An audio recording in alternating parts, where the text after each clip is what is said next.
অকাল কুষ্মাণ্ড, এটা কিন্তু শরৎচন্দ্রের বিলাসী গল্পে আছে এই শব্দটা। এটার উচ্চারণ কি? উচ্চারণ হবে অকাল কুষ্মাণ্ড। সুন্দর করে দেখো, লর মধ্যে হসন্ত হবে, তালবসর মধ্যে হসন্ত হবে, দ্বিতীয় তালবসতে চন্দ্রবিন্দু হবে, দন্তরের মধ্যে কি হবে? হসন্ত হবে, তিনটা হসন্ত।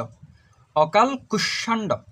অকাল কুষ্মাণ্ড বলতে অকালে জন্মে যে কুমড়া, এবং বাগধারা অর্থে এটি মূলত মূর্খ, অকর্মণ্য, অপদার্থ ইত্যাদি বোঝাতে এই অকাল কুষ্মাণ্ড শব্দটি ব্যবহার করা হয়।